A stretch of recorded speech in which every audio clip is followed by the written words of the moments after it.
Welcome back, ladies and gentlemen, to another episode of Under the Influence Podcast. Yes, sir. Yes, sir. Episode 174. 174. And I'm in my Pugsley shirt. You in your what? Pugsley shirt. All right now. Pugsley Adams. Right All right now. You see it. Like a little flip. You see it? As always, I'm Big Cass. I'm that guy PM. And we are here. Yes, we are. Yes, we is. Yeah, we in that thing. And last week we were. So, we back this week. Yeah. I got an edible this week. All right now. It's been like 2 weeks since I've had one. So, Oh. really kicking in. Okay, It's all like right. really kicking in. Well, we'll play catch up. Really kicking in. We'll play catch up on you. Well, go ahead and catch up. I'm working on that. I just did my shit one time. I'll play catch up with you. I found out this week. This is how I'm feeling because I know you about to ask it. I just saw the future. I don't know. You know, you're right. I got a big ass head. That's it. But I found out that I had a hatred for somebody and I didn't even know. Who? You know who I hate? Who you hate? Ludacris. You don't like Ludacris? No. Because the nigga stole my style. No, man. When I found it, then I heard Fat Rabbit back in the day on that Tim's bio. I said, who the fuck is this nigga? Who is this nigga here? This weird ass name. And then he came out with an album like 3 years later. Yeah. And said he was actually hard. I got a, But I'm friends with Shauna. That's why it reminded me on Okay. that shit. I got a hatred for one of his albums, Which one? even though it's one of his best albums. Please not the one where I think she'd really done it. I think No, she never the tried. one that had, I feel like smacking a nigga today. Oh, with Blueberry Yum Yum. Smacking a nigga today. Yeah. Smack. I love that song. Okay, so that Smacking a album's, nigga today. that album's hard, right? Yeah. That album's hard. What's wrong though? Chuck, rest in peace. Chuck's car, the CD player broke, and that album was stuck in that motherfucker.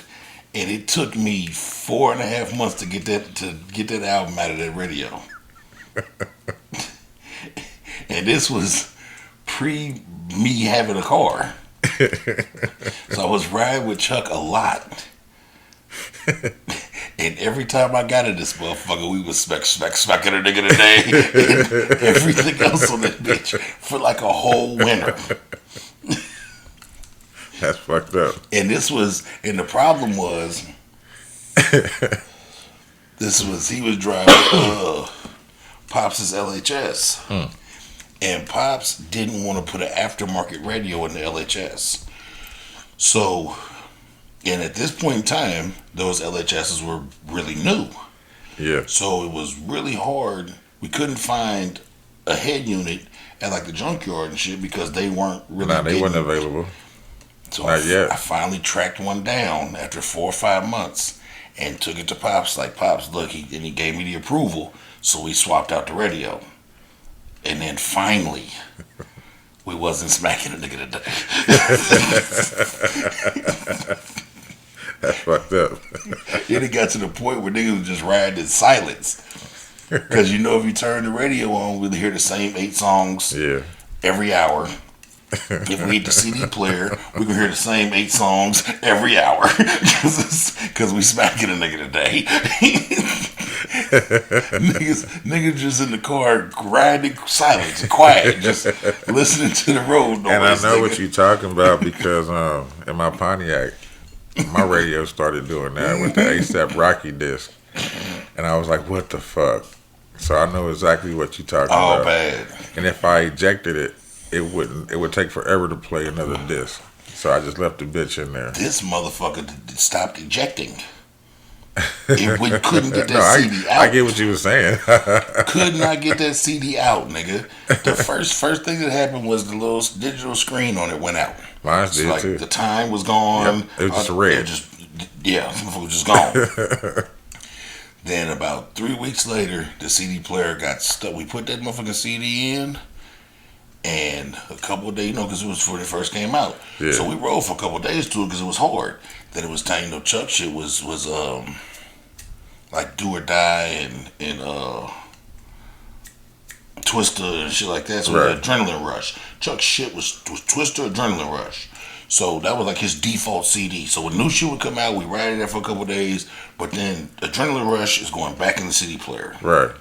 And nigga went to take that motherfucking Ludacris out to put Adrenaline Rush back in. And that shit never happened. Ludacris said, I win. Yeah. I win. If this is the streaming era, nigga, he'd have went platinum just off of us. Because we listened to that bitch. Wow. That's true. If all just off the CD scans itself, that would be dope. That'd have been dope. Yeah. That's why it's dope today now that you can do the plays. God damn it, man. But shit, it ain't gonna get stuck. That shit rest easy, Chuck. That shit was crazy. Easy. Riding around that fucking LHS, nigga. You get that motherfucking car, and me and Chuck have a whole attitude. Niggas like, what's wrong with y'all? Nothing, man. Nothing wrong. Needs to get the car. Since that dude Luda, shut up. Shut the fuck up. That's fucked up to just be that one song. It was the whole album. Nah, I had to ride with my cousin one time, and all he would play was on the Stankonia. With Sorry Miss Jackson. Okay. And he had one of them tape, the tapes that when you press rewind, it would automatically stop at that next stop track. Rewind it back. Stop, rewind it back. Stop, rewind it back. I hate Sorry Miss Jackson to this day. Ooh. I love Outkast, but as soon as I hear that song, I be wanting to just change everything. It just strikes a nerve. Wow, big time. Shit is that Bombs Over Baghdad shit. Boy. I love that song. That motherfucking song hits so hard. That and Fresh, So Clean. So Fresh, So Clean. We played the shit out of that motherfucker when it first came out. Man, that Bombs Over Baghdad, bro. That motherfucker hit. The bass line's so serious. I'm fucking international. It sound like motherfucking the A&M drum line team was in the trunk, nigga. Yeah. Yeah, it's the cadence of everything. Hell yeah, you're right. That shit was crazy. We been going down memory lane all motherfucking night, people, so don't pay us no attention. Hell nah. Killer Mike, his first album. Yeah, when it was Purple Ribbon. All Day I Dream About Sex. Yeah. Adidas, yeah. Purple Ribbon was their record label. Yeah. Yeah, because he was the first nigga to. He was the first one. Signee.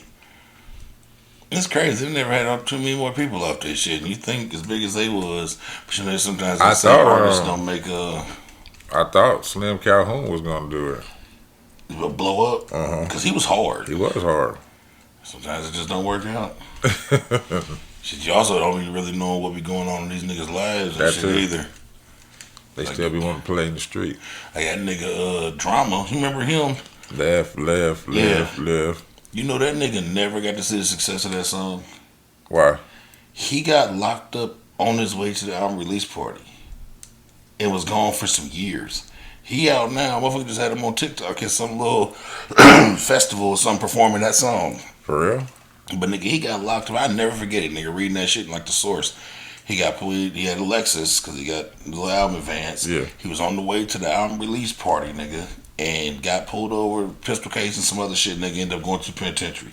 So the whole time that song was big on the radio, we was watching the video and all that shit, nigga was in jail. That's crazy. Yeah. That's real fucked up. Get on up. That's when who else was out? Miracle. Yep. Bounce. Ugly ass nigga. He looked like Seal rapping. Yeah. You're correct. He just didn't have all the acne and shit. He looked like the acne scars. He was ugly. At least Seal got a reason. He that nigga was ugly. I think Seal had something to do with some type of just shit that they do over there where he was from. Was he like African or some shit like that? I don't know. I thought he was from the place that you hate. I think he's from there via. Migrated there. Okay. Yeah, I think some shit had happened to him on as a kid and just. But at least that nigga can sing. He got some talent. He can sing his ass off. But Miracle was not a miracle. Because that motherfucking if you want to see me, goddammit, go into full blown singing mode, turn on that. Kiss by Rose? Nigga. Kiss from a Rose, I mean? Yeah. Nigga. That's the hardest song ever. I'm going into full... Nigga, we used to sing that as kids when it came out for the Batman Returns. Bro, listen soundtrack. To me. Sometimes I be in the car and Pandora, I've had my Pandora account for years. So Pandora, when you get the thumbs and up shit, Yeah. sometimes you don't even stick to certain playlists. Pandora just start throwing that shit that you like. Yeah. Man, that shit come on, bro. I roll my windows up and have a full blown performance. Shit, I leave them down. I used to have it on the rotation when I did Uber. And you believe motherfuckers get in and have a concert. Listen, man. That is the one universal song. Sometimes some shit's just undeniable, bro, across all genres. Hell bro. yeah. Some shit is just undeniable good music. That's that fucking, what's dude? I can't even stand it. I can't stand his ass because he from over there where I don't like. But he got Elton John? No. I can feel it coming in the air tonight. Phil Collins. Nigga, turn that song on. Yeah. Everybody. And everybody.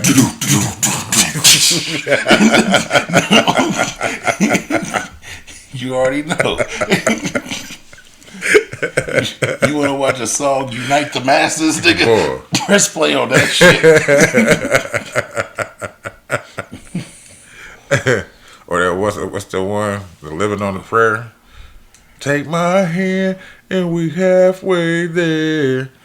Oh, living on the prayer. Yeah. See, Yeah. it's always something with the songs, man. You know, Music, man, it's undeniable, brings man. motherfuckers together. If your music make you feel something, that's why I don't like half this shit that's out nowadays. I don't feel nothing. It's to make you feel in a way that you're not supposed to feel. Yeah, and the That's thing why a lot of is- hatred going on. Yeah, that too. But like the thing is, like a lot of this shit nowadays don't even invoke any level of emotion in me. That's why I like Rod Wave's sad ass. At least I feel something. At least I feel something.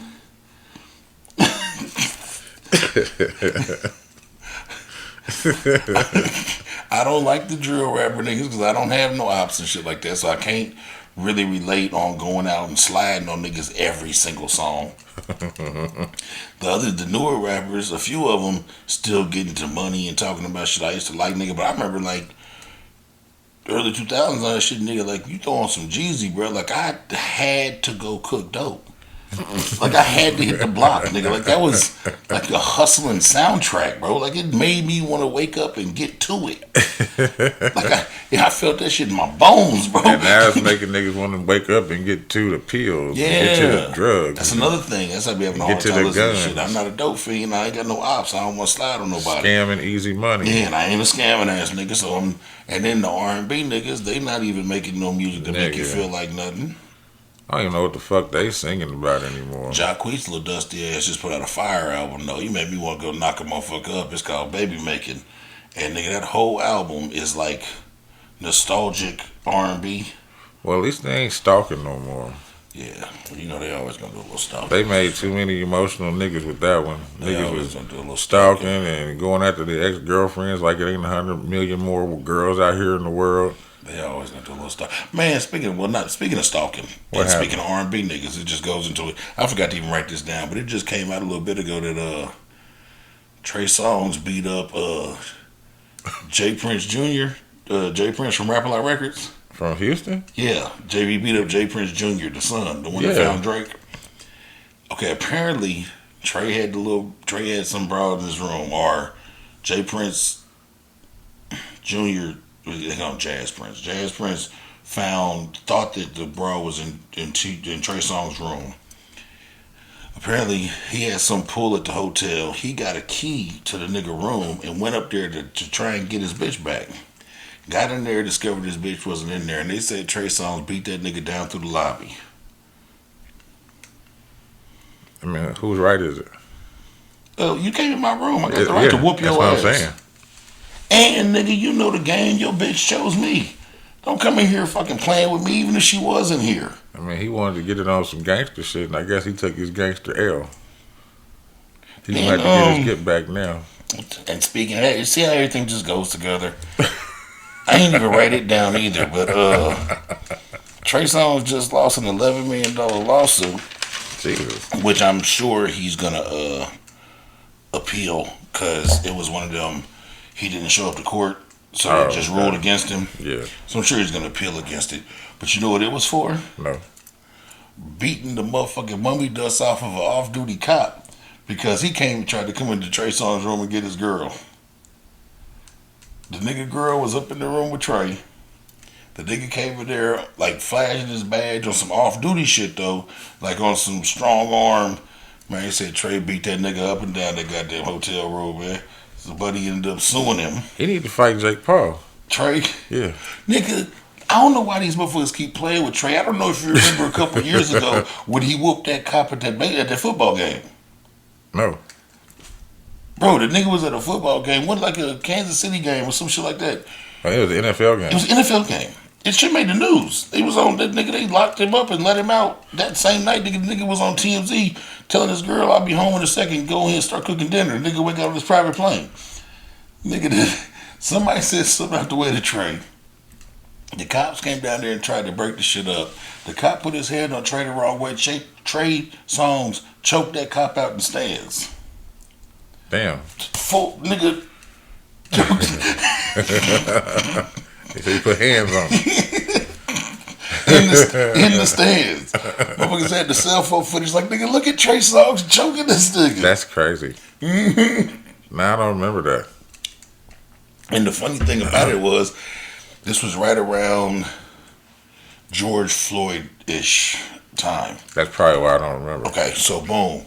I had been following Trey Songz on Instagram pretty heavy at the time because Trey was on some militant, we not going for this shit type of time. Like, right. He was on it. Like, he was going to protests and this. And he had said on that motherfucker on multiple occasions, "What the motherfuckers trying me, they going to have to show me." And then next thing I know, this nigga at the game and choking out a cop. Well, I feel him then. He was standing on business. Big business. Clearly always standing on big business. He beat up Jacquees a few months ago. Yeah, he need to go fight Jake Paul. He need to go get that $20 million. Jacquees came on Trey, and the funny part about it is Trey don't never say nothing about none of this shit. Trey don't run to the internet with none of this shit. It be the other people. Jacquees ran to the internet, man, talking about Trey pulled my dreads out my head and beat me. His eye was black and his lip was busted. And that's from growing up being a singing nigga. Yeah. He had to. In Virginia. Oh, yeah. Yeah, because that's where he's from. He's from Virginia. He's from VA. So yeah, he grew up a singing nigga, so they was always testing him and shit. Yeah, he from Newport News or wherever the fuck it is. He got that one good win in and was like, you know what? I can beat niggas up. Beat niggas up and still sing. And sing. Now what that look like? You get beat up by a singing nigga? Beat up by a singing nigga. Now tap dance what? Oh man, so many Trey Songz stories that quick. I ain't even. And I'll take your bitch. And none of them was even written. Mr. Take Your Girl. Yeah. He gonna tell you they gonna be find him and Chris Brown and beat up everybody. Chris Brown whoops everybody. Chris Brown whoops everybody. One nigga was talking, he was like, nigga, this nigga, he said, man, if this nigga hadn't done that shit at the beginning of his career, he said, man, that nigga would have been unstoppable. He said, man, I know Chris. He said, the nigga can dress, the nigga can sing, the nigga can dance, the nigga can flip, the nigga can draw, the nigga can tattoo, the nigga can fight, the nigga can...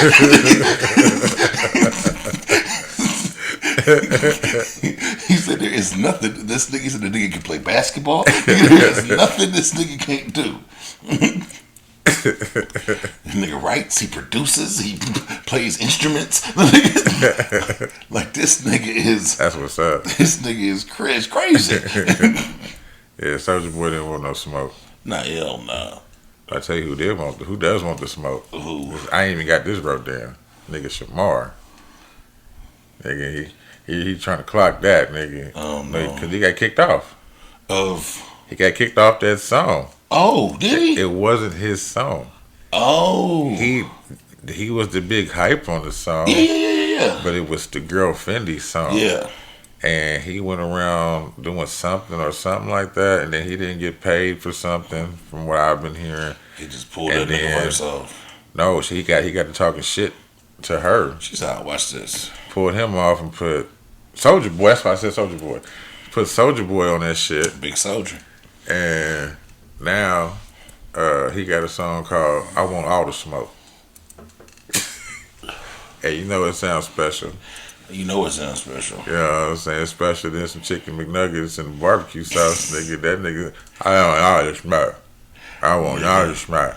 You talking about that 20v1 shit, bro? I gotta watch this new one. You see, they got Orlando Brown on there.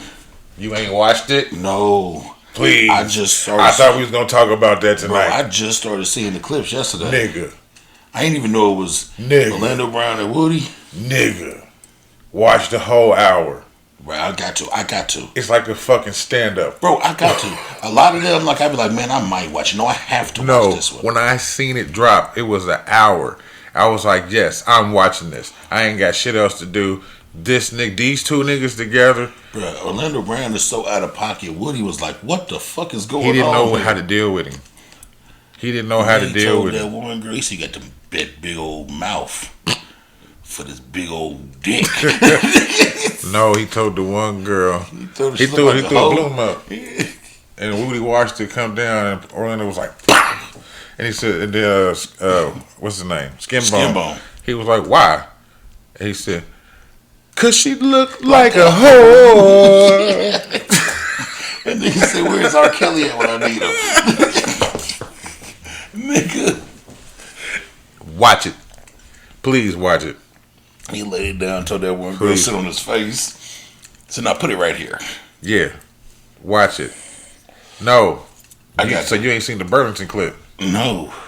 His coat? Yeah. When he pulled the tag off, and he saw it was like $39, some shit like that. He said, because Skinbone said, look like that was on sale. He picked it up. He said, hold up. Yeah, that's from Burlington, I guess. He said, these niggas. This nigga Orlando Brown is pure entertainment. Pure entertainment. Oh my goodness. He just be on stuff. He don't be promoting nothing. He just be everywhere. He just be on stuff. Oh man, that shit was so that's one of the best ones. I got it, bro. Like I said, you have got to watch. Oh, don't worry, I'm going. If God. I had time yesterday, I'd have watched it yesterday because I saw they just started putting the little snippets up on TikTok, and I was like, oh shit, these niggas together. Yeah. When I seen it come across on my YouTube, I was like, oh, I'm watching that. I'm watching that right now. I ain't got shit else to do. Yeah, I gotta pull that up. It is hilarious. Because that nigga is hilarious. He goes the fuck off. No, nobody on that set know what to do. That nigga's hilarious, bro. Like they had to show the whole back set. I seen that because nigga just kept walking off, and the whole back set was back there. Because he kept walking off so much that Skinbone was like, "Man, y'all need to just keep the camera on that nigga. Yeah, show what he's doing." Nigga's hilarious, nigga. Oh, he's so fucked up. Oh shit. You ready to actually get into some? Yeah. We can get into some current activities. Well, let me kick it off. Go ahead. I got a quick little one. All you cheaters in New York, y'all are safe. What? It's no longer illegal. When has it been illegal? For the last 100 years. What? Hold on. What we qualifying as cheaters? Like marriage? Yeah. All right, there we go. So adultery is now legal. A commandment. Well, actually, just cheaters. That was the thing. It was if you were in a committed relationship and you got caught cheating, and if a motherfucker like decided to actually like press the issue, you could get 3 months in jail in New York. There's been a standing law since 1907. 1907. Shit. And they just repealed the law. All right. Like 2 days ago. So if you guys feel like doing some cheating, you ain't gotta worry about. That's fucked up.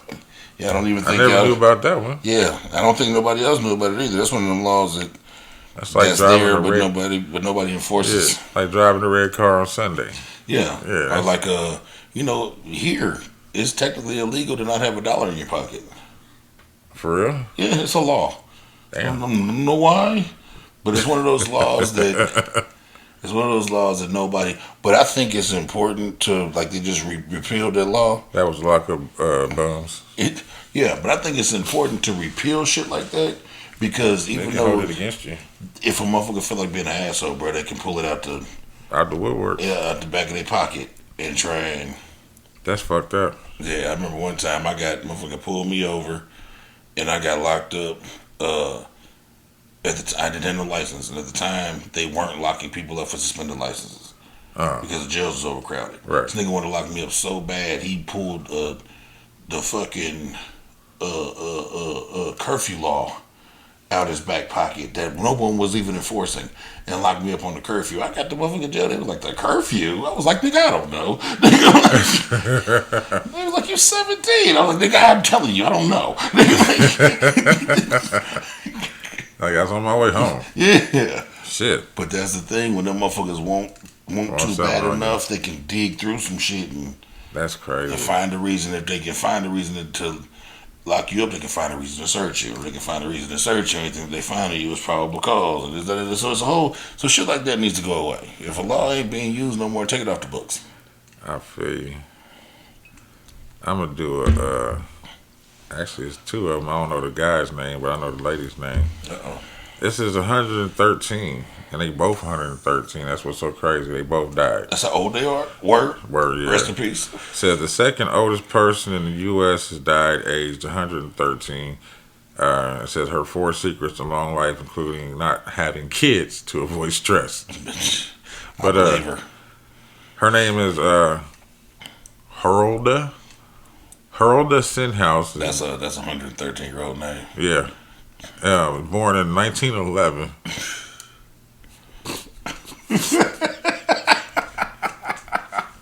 Rest in peace, Herolda. I was trying to. What is it? Broomherolda.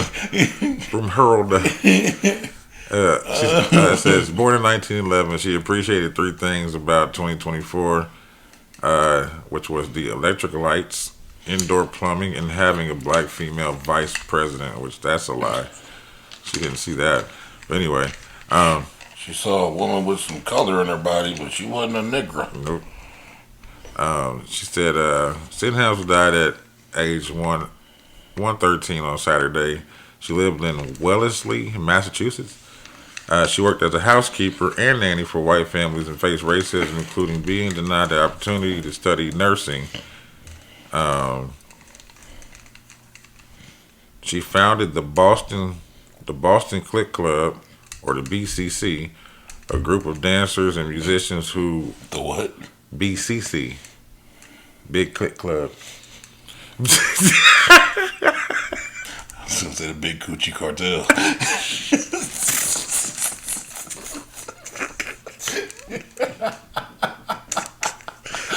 That's the name of this. Big Kuchie Cartel? Yeah, that's it.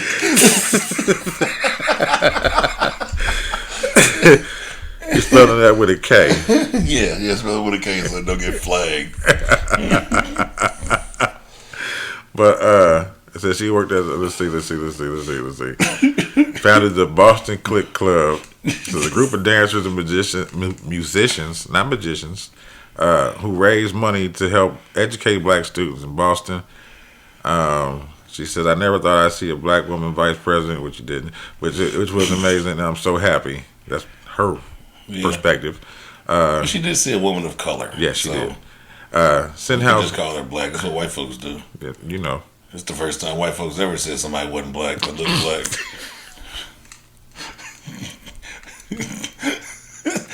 I'm on a roll. They didn't even give her the shit stain. No. Because that woman, back that woman could not pass the paper bag test. That's all it took. Nope. Good fuck what your descendants was. You was a nigger. Stenhouse wanted to keep helping others even after she died. She donated her brain to researchers at Boston University who were studying whether genes help some people live past 100 from the New England something study. It says as far as her genes, Stenhouse attributed her longevity to a few lifestyle factors. She says, don't have children to avoid stress. And what else she say here? Oh, she says, I don't smoke and I don't drink those fizzy waters, no soda. And she said, I seldom eat fast food. Man, here's this guy I follow on TikTok. And his grandma is like, I think she's 99. Uh-huh. And he was showing his grandma, he was talking about her, and he was like, My friends always tell me, like, stop having that lady do stuff for you, blah, blah, blah, blah. He's like, and you can't stop this woman. She's a tank. So he's showing, like, all the stuff, and she's making him lunch and do, like, grandma shit. Yeah. And he's like, grandma, please. Like, she said, no, I got it done. And then he went to, like, the story time. He's like, you might think her secrets to living was a healthy lifestyle and da-da-da-da. And he was like, no. Grandma smoked cigarettes for 75 years. He said, matter of fact, back when she was 46, she had a heart attack so severe they thought she'd never wake up. And she came right back out of it and blah, blah, blah. He said, then she caught COVID at 92. And we were just positive the old lady was gone. And she jumped right up out that hospital bed a couple weeks later and came home like nothing ever happened. And he was like, I don't know what. Then they kept cutting to her and she talked about drinking beer every day and smoking cigarettes and eating bacon. And the whole comment section was like, what the fuck? Old white lady, nigga, she was the truth. She was like 99 or 100, nigga. She was thugging.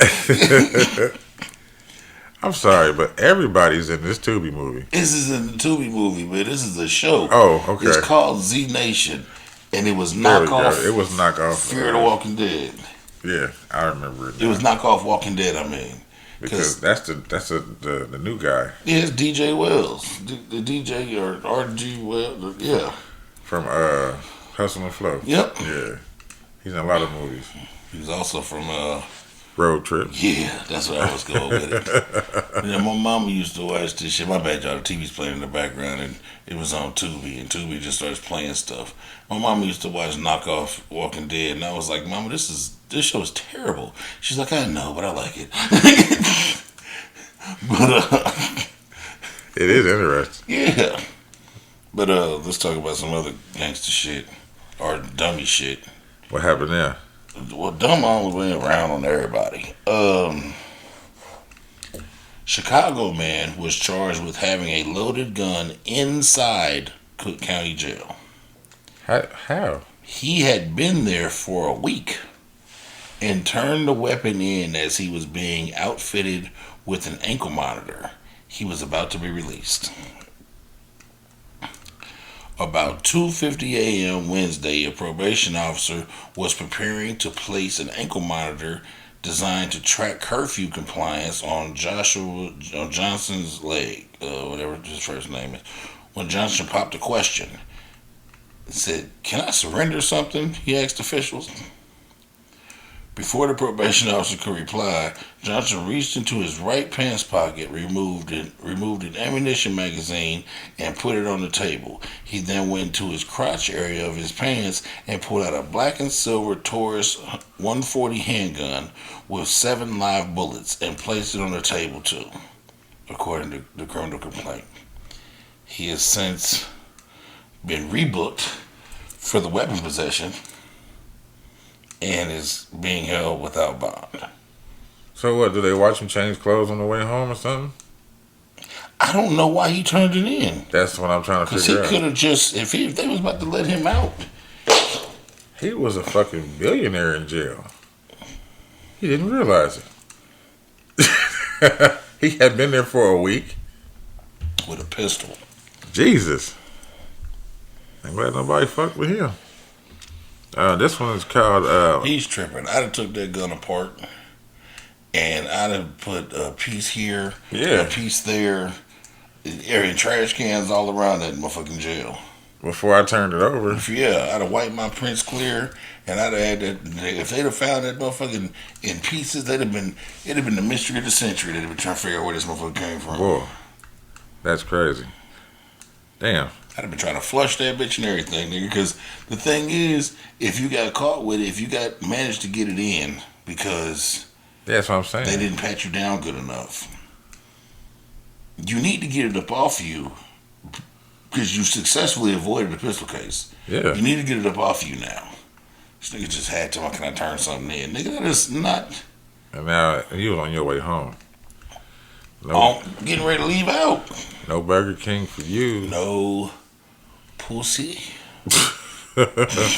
No Don Julio. No Burger King. No nothing. You can't skin the burger. Mm-mm. No cheese on his. No cheese on his. Cheese on mine. I call this one Mantequilla. Okay. It says alleged Mexican drug cartel leader who faked his own death arrested in California. Oh no. Says the Department of Justice said Thursday a high-ranking Mexican cartel leader who faked his own death has been charged with international drug trafficking and money laundering after his arrest in California. Christian Fernando Gutierrez Ochao. It's a hell of a name. Yeah. Is a high-ranking member in the cartel de Jalisco Nuevo Generacion. And he is the son-in-law of the cartel leader Nemesio Oseguera Cervantes. I wonder why that ain't hyphen. He's also known as El Mancho. El Mancho. The Jalisco cartel, one of the world's most violent, prolific drug trafficking organizations, is weaker today because of the nation's efforts. Antonio Banderas. Puss in Boots. It's weaker today because of the tenacious efforts of law enforcement to track down and arrest cartel leader who allegedly faked his own death and assumed a false identity to evade justice and live a life of luxury in California. Yeah. Yeah, I think that's what he's supposed to do. Yeah. Do your fucking job. Yeah. I got away. Yeah. It says they added that Gutierrez Ochao directed the trafficking of lethal narcotics causing untold destruction in our community. Who gives a fuck? He's alleged to have personally coordinated transportation and distribution of approximately 40,000 kilos of methamphetamine and 2,000 kilos of cocaine in Mexico destined for the United States. All right, now. Who's that nigga? You understand me? It's over the last decade. He's blah blah blah. These niggas just talking. He was charged in a DOJ superseding indictment in April 22 with leading a continual criminal enterprise to make and distribute fentanyl for important importation into the U.S. He remains a fugitive, and the State Department is offering up to $10 million for information leading to his arrest. So they caught him. I thought they said he was arrested. He got away. They said he was arrested in California. And then he evaded. Oh, okay. Damn. What's the move? Well, they just held him for a little bit. Like, okay, look, we got you for an hour. We gotta let you out of here. Here's some Burger King. Sorry for that. And he said Antonio Banderas. He told him like in the Wolf of Wall Street. These are fun coupons. Look, I'm having fun. Now get the fuck off my boat. Oh man. Just a quick hit, man. Congratulations to Jake Paul and Mike Tyson, man. Them Netflix numbers came in. How was it? Netflix revealed Jake Paul and Mike Tyson was the most streamed global sporting event in history, with over 108 million live viewers globally. That could try to watch it. Yeah. About what? Said 108 million. Mm-hmm. So that 100 million was the people at home trying to watch it. The 8 million was people with little facilities. Yeah. That could watch it because their strength was stronger for some reason. Why is that? I don't know. Told you my phone worked fine. Like the TVs didn't, the Roku's didn't. Yeah, but they said that people like bars and shit, they was getting good reception. It probably had because their Wi-Fi be stronger. I see what you're saying. More pull. Yeah.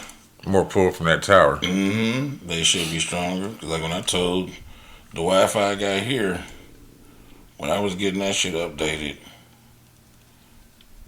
because, I took this house over from my parents. They shit wasn't, it was strong, but it wasn't. Oh, it wasn't all the way to, up to date. And they had, TV boxes and that shit. But I don't fucking need no TV boxes. I do everything off streaming devices. Right. So when I was updating the cable and shit, I was like, man, I need to turn these boxes in. I need new routers. I need blah, blah, blah, blah. I said, I need the strongest Wi-Fi you can give me. That motherfucker gave me some deal. I said, bro, I didn't ask you for the best deal you can give me. I asked you for the strongest possible Wi-Fi you can give me. I said, I need the business Wi-Fi. He was like, well, I can't give you the business Wi-Fi. And the only reason I know about the business Wi-Fi is because my mechanic Craig, when he had his shop down here on Post Road, they had the business Wi-Fi. And that motherfucking router looks like a whole nother computer. Okay. And it was strong enough for them to run all their computer systems, their security cameras. And then guests and people that come. Yeah. So places like that got that Wi-Fi. And it's a different... I see what you're saying. It's a different level. Oh, yeah. Yeah, I was trying to get that for the house, and they wouldn't let me have it. I was like, what if I do business out of my crib? He was like, no. It needs to be it's a residential home. We can't do it. I wonder if it's because the truck pulls in too much radiation. I don't know. I was ready to get all the radiation they had to give, though. Come this motherfucker, you be floating and growing. Yeah, it's going to grow extra ear. What's up with you, Casper? I am the Wi-Fi. I am the Wi-Fi. Shit run through my veins. Pay-per-view can not stop me. Yeah. I don't need a VPN. I am the VPN. I got another quick hit, man. I got another quick hit just because these are quick stories. Lamar Odom, man, he finally explained why he bought that sex doll that looked like his ex-wife. Oh, shit. We talking about that last week, right? Yeah, remember he bought it last week. But he never explained. Yeah, that's why I said it's a quick hit. This nigga blaming it on mental health. I'm not going for it.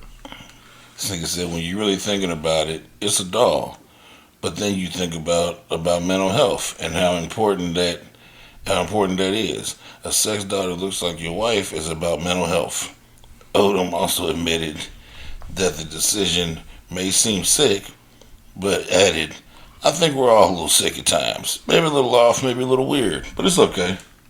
Hey, at least he admitted it. I mean, he got the sex doll of his old wife. I mean, he probably missed her. He probably snorting off of it and everything. I hope he ain't snorting off of it. He probably doing something off of it. He probably taking, butt shots and jello shots out the butt. I mean, it's his dog. He can do whatever he wants. It is his dog. He can do whatever he wants. We just said it. What did he just say? People are freaky and weird. Yeah, a little freaky, a little weird, a little sick. He probably invite Dwight Howard over too. Like, come over, my wife. Oh, no. But we got some good news. We heading in the right direction in Indiana.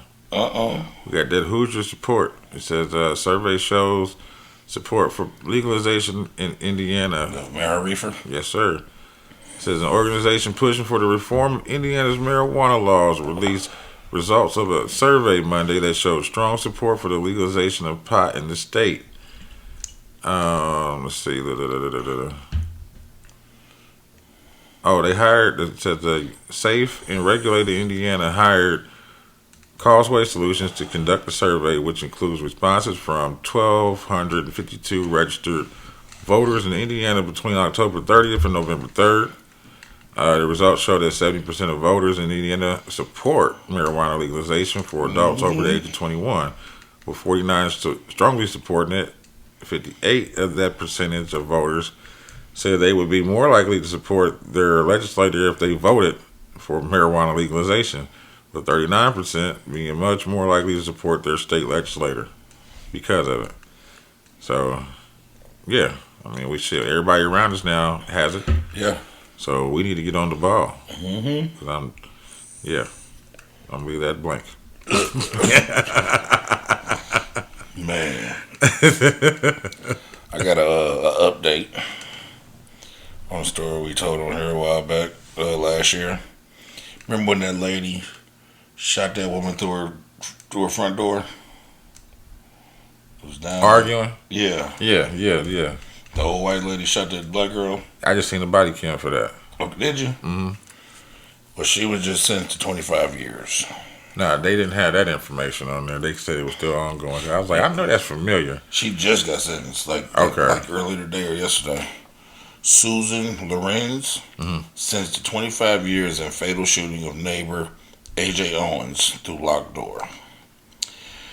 Just for a follow-up, Marion County Circuit Court, this is in Florida, Marion County Circuit Court Judge Robert Hayes has reached a verdict in the Susan Lorenz trial. As we previously reported, Lorenz fatally shot her black neighbor. Her name is AJ, but they call her AJ. AJ Owens through a locked door in June of 2023.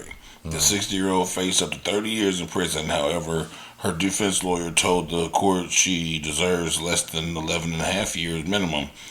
Her lawyer claims that she has a mental disorder and was under extreme duress during the deadly confrontation.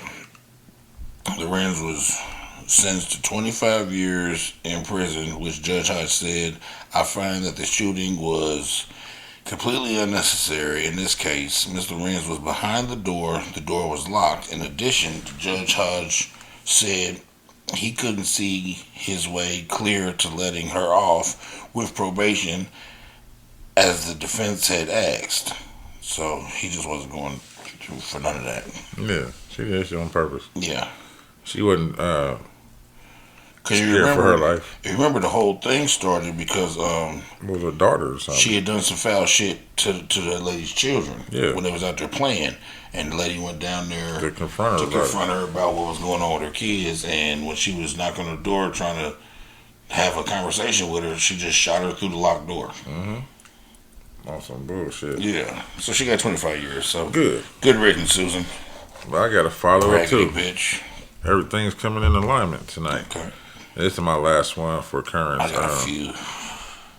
Former Dallas police officer Amber Geiger ordered to pay nearly $100 million in civil trial. I saw that. So Amber Geiger is the former Dallas police officer convicted of murdering 26-year-old accountant Botham Jean in his apartment 6 years ago. That's the one when she went into his apartment saying she thought it was hers. And he was in there on the couch eating ice cream. Yep. She shot him up. Well, she's ordered to pay the Jean family $98.6 million in the civil trial as of Wednesday. She was convicted 6 years ago of the shooting and killing of Jean in his apartment that she thought was her own. She's currently serving a 10-year prison sentence for her murder. She told authorities she confused the home, both of the apartment, for her own. And her body-worn camera was not, of course, not on because she was off duty. And I think he had cameras in the crib though, because I seen the video of it. I don't know, but it says she appealed the conviction, but lost her appeal 2 years ago, and she became eligible for parole on September 29th of this year. It says the civil lawsuit against her accuses the former police officer of using excessive force in Jean's death. And yeah, that's pretty much it. This is all the same shit all over again. Yep. Let me see. Hold on. Let me see if they can say something about him having. Because if I'm mistaken, I watched that video. I'm just making sure that they have it on here. And they released the video from his house. Now they don't say nothing about it. Because the video starts off with him like just sitting on his couch watching TV. He's watching TV, just chilling. Yeah, and it was one of them.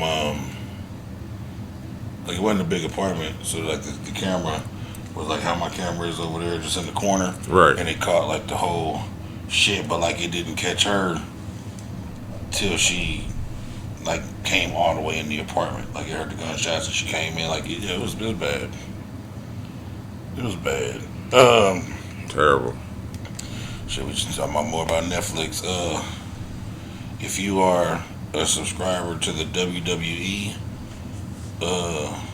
network, the wrestling network, you will now be watching that on Netflix. Damn. WWE confirms network closure and transition to Netflix in 2025. TSR Sports says the Tyson versus Paul match was only the beginning, as millions of users had their eyes peeled during a Netflix special. Now the WWE has confirmed that they will be ending the WWE network and merging all their content into streaming services. The network recently sent out a mass email to all the subscribers viewing saying Netflix will bring WWE electrifying content to all to one place, including weekly shows, Monday Night Raw, SmackDown, the NXT, plus premium live events such as WrestleMania, Royal Rumble, and SummerSlam. Many of WWE's top moments, along with historic live events, will be available on demand on the program. That's dope. Yeah. But will it be an extra cost?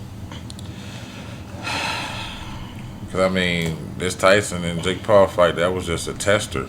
Well, So the thing was, what I think that they're gonna do is like they did with the Tyson and Jake Paul thing. I think because if you look at that, there was it got it's flat rate for Netflix people, but they made a lot of money off of advertising.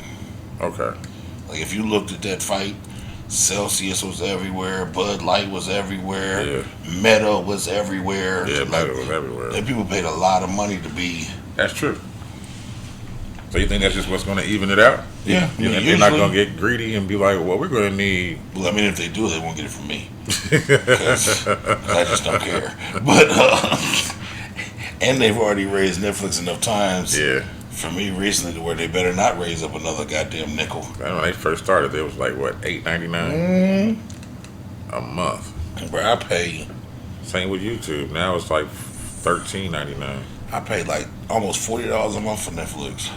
Jesus, I mean it's worth it, but because they, when they shut down the password sharing. yeah, you got extra stuff on there. Yeah, I got the one where I can allow someone else to have.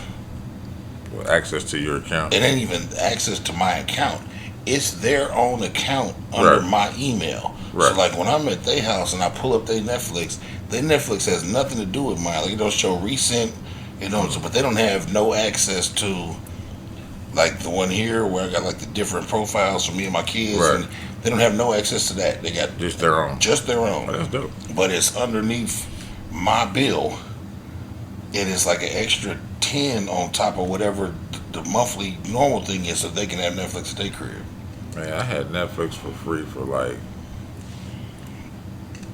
6 years. Bro, I've had Netflix so long. I had it when they were sending DVDs in the mail.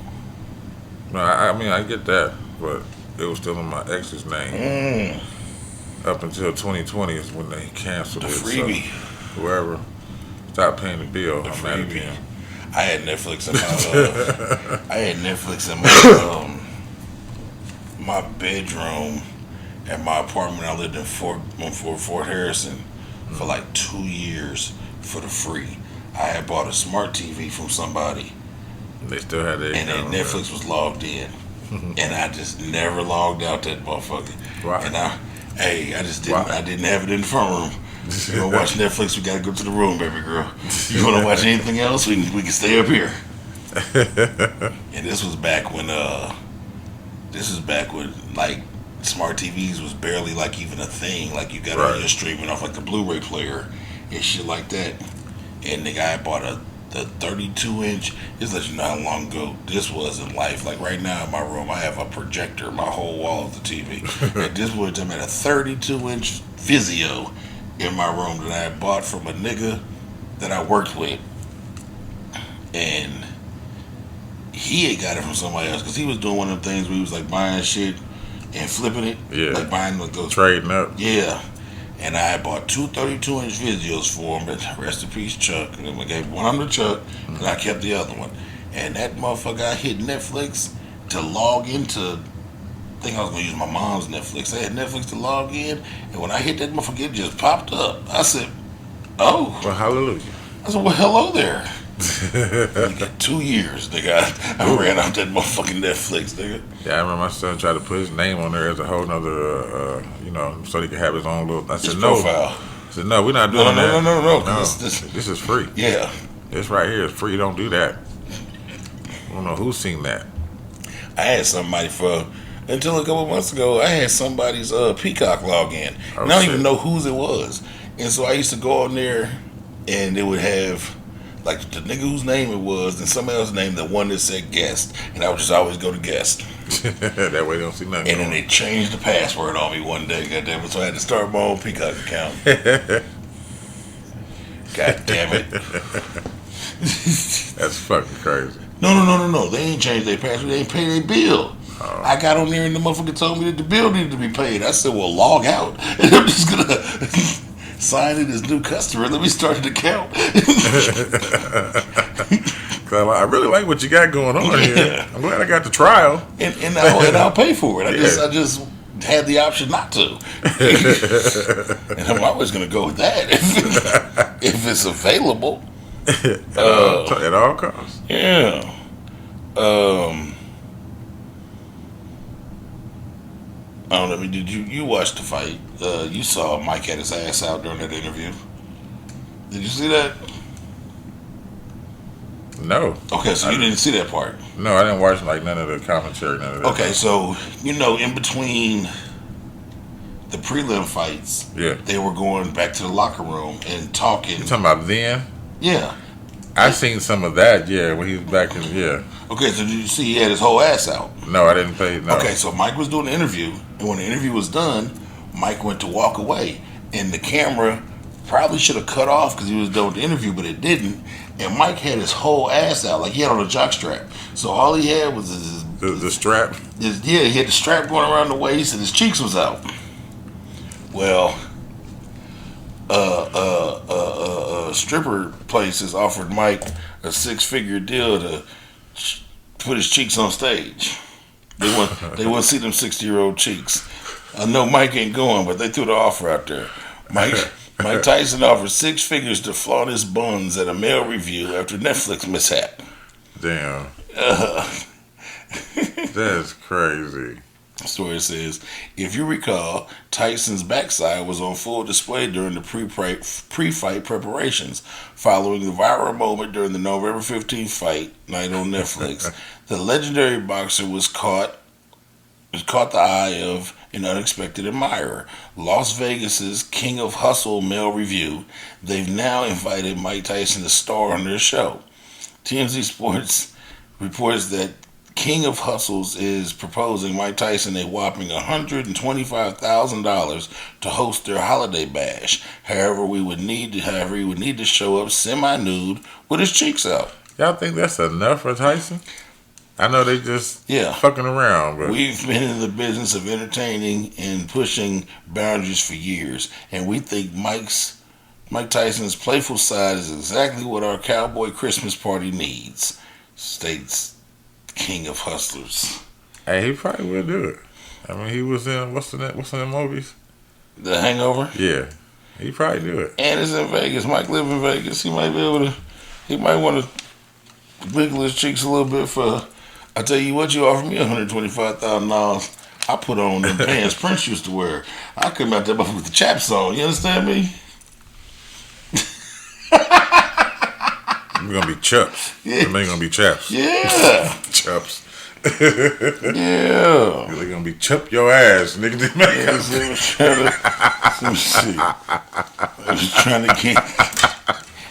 They was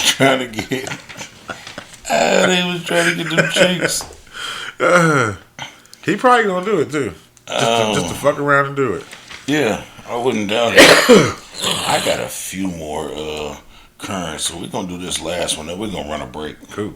Cause I was collecting notes. I was actually on my job. I got 2 pages of notes today. Oh shit.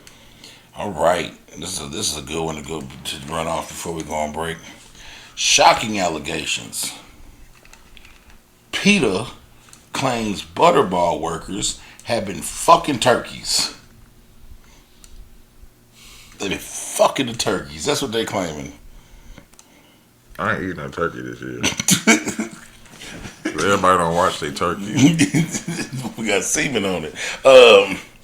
A PETA investigator is bringing attention to a disturbing form of animal abuse that he claims to have witnessed inside of a Butterball turkey plant. And that's going to be a new STD running around. Salmonella dick. Yeah. In a video released by the agency, the investigator, who remains anonymous by speaking from the shadows, alleges that he went under...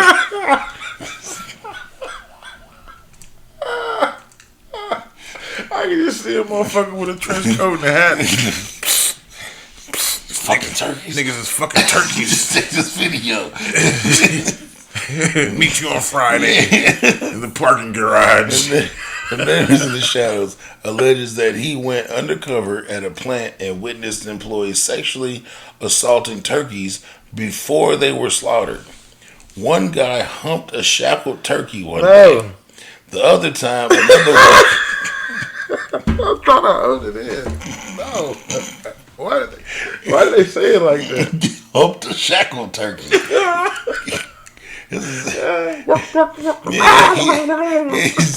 One guy humped a shackled turkey one day. Another time, another worker was putting his fingers in a turkey's butt, which is basically in a turkey's cloaca, which is basically her vagina. While the line was stopped, this nigga was just randomly fingering a turkey. Throughout the video footage of his time at the plant, and the plant is shown. In one scene, the worker appears to be roughly handling a turkey, while the other employee says, "I kicked the fuck out of that motherfucker." In the other shot, a worker is seemingly sitting on a turkey and doing lewd acts to the turkey. The location of the plant and the timing of this footage remains unclear. Unfortunately, PETA has made similar allegations against Butterball in the past. In 2017, the agency exposed the Ozark, Arkansas Butterball slaughterhouse, accusing workers of abusing the mini birds processed here and doing sex things to them too. We'll see if anything comes from this, but right now, They have something came from it, all right. Terry came all in that Butterball. He wasn't reversing that day. Get that Butterball snowball. He put butter in the Butterball. Get it. Ugh. He was basting away. Fucking that turkey. Oh, man. Fucking that turkey. I bet Norbert's mad. Goddamn turkey. Goddamn turkey fucker. That's what I called it. Yeah. Salmonella dicks. Mm-hmm. Nasty. E. coli. And that one, he probably wasn't using his finger. He was probably eating it. It's just a turkey. Come here. Break. Break time. Hit with the gobble gobble. Yep. Break time. All right, now. We're done with a much needed break. Yes, sir. We ain't got no Megan knees over here. These 40 plus knees ain't. I cannot drop down and get my eagle on. This shit is. No. I ain't trying to. Oh, shit. You still got when it's not power time and I'm out here sitting on this couch chilling, I got that bitch in recline mode. Like I am. These knees do not need to be bent like this. Feet up. Feet up. Leave it to Indiana. What they did now? Leave now. Avoid deportation. Racist flyers found across Indiana communities. Linked to the KKK. Oh, that's what we're blaming it on? This was Police in multiple Indiana communities are investigating the distribution of racist flyers that have alarmed residents and sparked calls for action. The flyers found in neighborhoods and mailboxes carried a chilling message: leave now, avoid deportation, and urge people to track and report immigrants. The flyers first appeared in South Bend area before being distributed in Hamilton County, including Westfield, Fishers, and Carmel. Responsibility for the flyers has been claimed by a Kentucky-based group affiliated with the Ku Klux Klan, according to the Anti-Defamation League.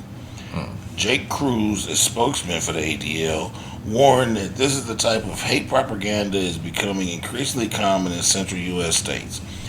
They hope to spread their twisted ideology to others who might be vulnerable to believing it or supporting their cause, Cruz said.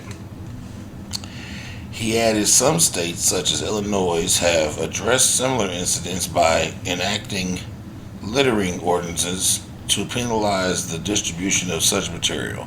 Crews encouraged residents to report any hate-related flyers to local authorities.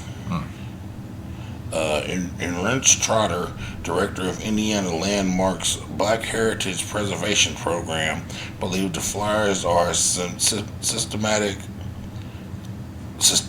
of a current political climate and the lingering influence of the KKK in Indiana. Yeah. They've been turning up lately. Yeah. You know they got a battery in their back right now. You know what it's all about. Yes, sir.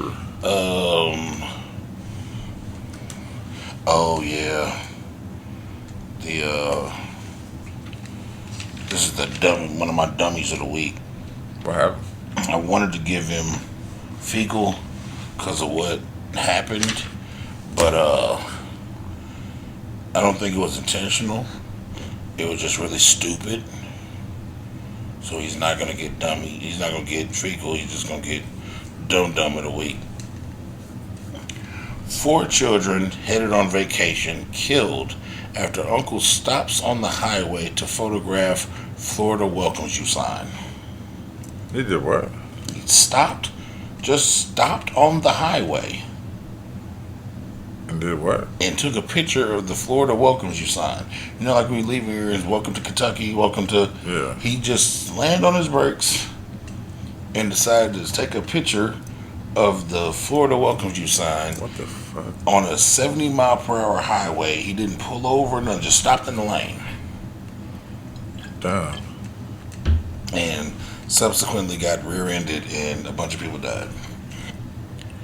So, here we go.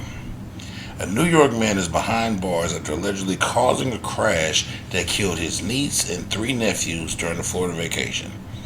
Marvin Funes faces 4 counts of aggravated manslaughter,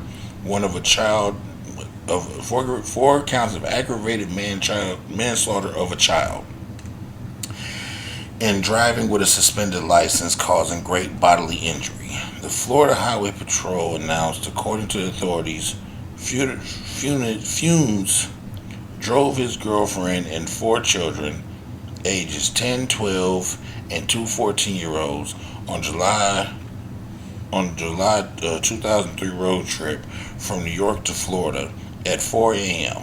on July 1st near the Georgia-Florida border. The 25-year-old reportedly slowed the vehicle to 1 or 2 miles per hour to take a photo of the Florida welcomes you sign on Interstate 95. The posted speed limit there is 70. The sudden slowdown led to a rear-end collision with Funes' vehicle taking several hits. Paramedics pronounced 3 of the children dead at the scene. The 4th died at the hospital 2 days later. Troopers noted 3 of the children were not wearing seat belts and the back seat was overcrowded, designed to hold 3 passengers rather than 4. A picture is never worth a human life, is the statement that the Florida Highway Patrol. What the hell was he thinking about? He was thinking about looking like a nigga like that. You look like a fucking dummy. So now you about to go to jail for a long time. And only those kids died? Yeah. It seemed like somebody from behind would have died too. The people that made him lived. The people that hit him lived. Yeah. Damn, that's crazy. That's fucked up. Yeah, he's the dumbass for that. Yeah. He shouldn't have been driving in the first place. Then they said it was 4 in the morning. Mm-hmm. It wasn't bright and early at 4 in the morning. Nope. What the hell was he doing? I don't know. I don't think your flash works all that great. Yeah, that sign's lit up. But he still shouldn't have. There's no excuse. There's no excuse. There's no excuse for it. He could have came back and did that himself. I don't care about that.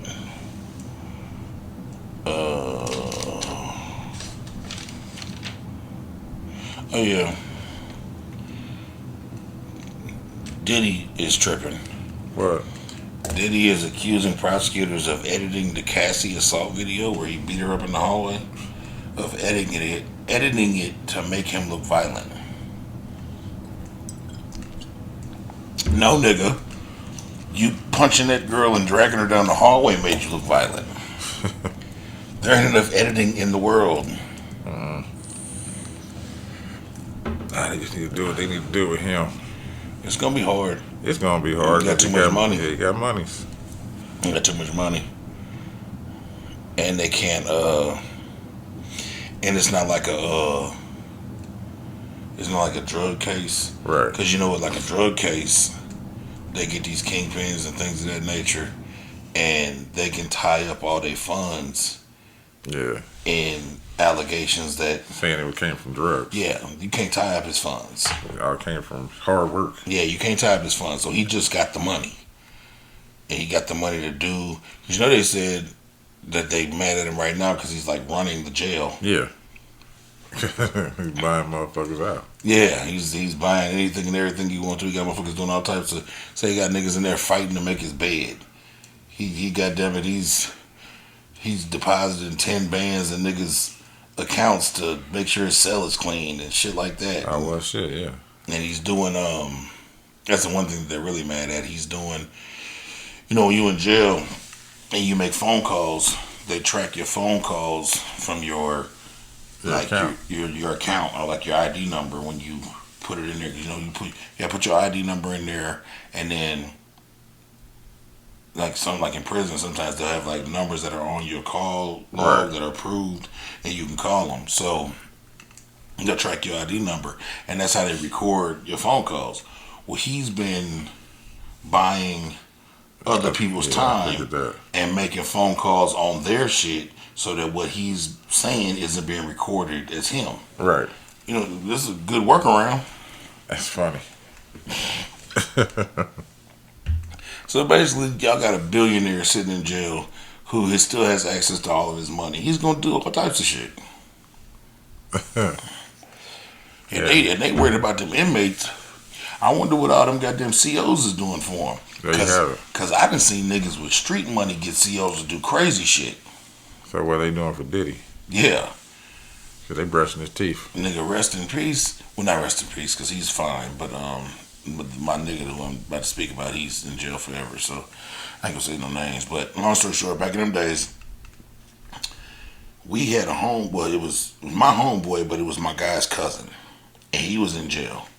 And we used to, this was like when you really couldn't even accept like jail calls on cell phones. Mm-hmm. You had to accept them on landlines. And so we had like 5 or 6 different phones. You know, you get like other additional lines put in people's houses. Yeah. We had like 5 or 6 different phones in other people's homes that he had the numbers to. And so he would call those phones and we would pay those bills, and it didn't have nothing to do with their home bill. Like, you know what I'm saying? Right. But nigga, we was paying a CO once a month to go get that nigga some cheeks. And she pulled that nigga out to take him to the doctor or something, nigga, slide off into the old broom closet and bust him down. Hey, that's what it is. That nigga called home one time, was like, man, I think she's starting to like me, man. I was like, what you mean? He was like, nigga, she gave me something yesterday, and I know y'all ain't pay for that. I was like, nah, nigga, because your appointment ain't for 2 weeks. Because we was paying her like $350 or some shit like that to let him crack once a month. Right. She'd start pulling that nigga in on freebies, but still, we was still paying for that one. When she needed it. Yeah, but she had started, I guess that nigga hit the right spot. So, but I done seen niggas get phones in that motherfucker. I done seen niggas get drugs in that bitch for small amounts of money. Right. 4, 5, 6, 700, nigga, because them CLs don't get paid no money. Nah. And you got a billionaire? So they doing all type of shit.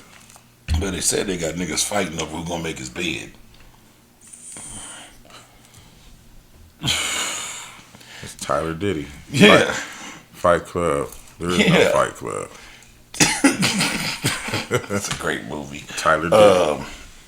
Okay, so yeah. That's him. You're attributed. You're violent. You're a violent asshole, and that's what happened. Juicy Smollett managed to get his case overthrown finally. Oh, he got it overthrown? Bro, he has been fighting the good fight on for that years. bag of lies for years, and he That's finally. 29. No, that's 2020, right? Shit, it was. I 2019. thought it was. I'm about to say, I thought it was longer than that. It didn't say the exact date. Well, maybe it does. He lucky that COVID happened. He was convicted in 21, but I think the case happened before. Yeah, the case happened in 19. Okay, I thought so.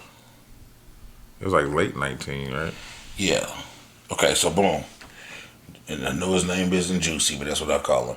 Juicy Smollett has secured a major legal victory in Illinois Supreme Court. Illinois Supreme Court officially dismissed his conviction for lying about a staged hate crime. The ruling overturns both of Cook County's decision and the subsequent appeal court's judgment, bringing an end to the Empire Actor's highly publicized case. In its decision, the court acknowledged the widespread controversy surrounding Juicy's case, but stressed the importance of honoring legal agreements. The ruling emphasized what would be more unjust than the resolution of any criminal case would be from this court that the state was not bound to honor its agreements upon which they rely on. This case has been sent back to the circuit court to finalize its dismissal. Smollett was originally convicted in 2021 of disorderly conduct and faking a racist, homophobic attack in 2019 and lying to Chicago police. However, his legal team argued that the 2021 conviction, his rights against double jeopardy in 2019 were violated. Smollett struck an agreement with Cook County prosecutors which involved forfeiting a $10,000 bond and completing community service in exchange for having the charges dropped. Despite the agreement, the special prosecutor was appointed in 2020 to revisit the case and acted like that agreement didn't happen and went on with pursuing charges. That enacted the double jeopardy rule, which led them to this dismissal. So, Double jeopardy. Juicy paid them lawyers, and the lawyers found them loopholes.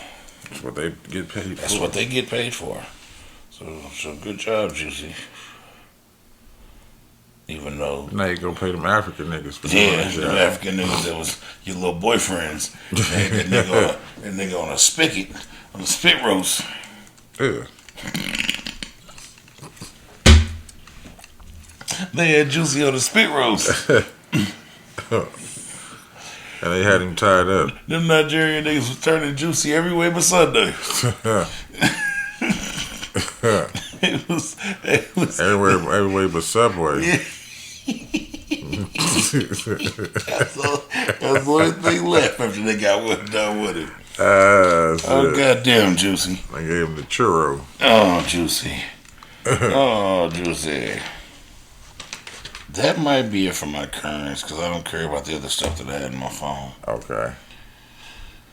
Yeah, I had some other shit about OKC not approving the Trump prayer.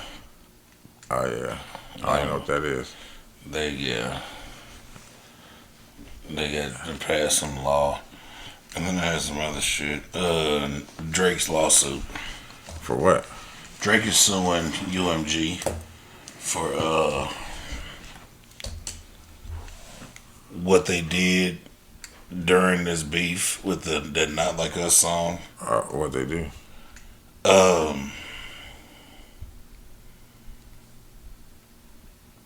Pushed it to the top illegally. They, according to his lawsuit, he's not suing Kendrick, he's suing UMG, he's suing Universal Music Group,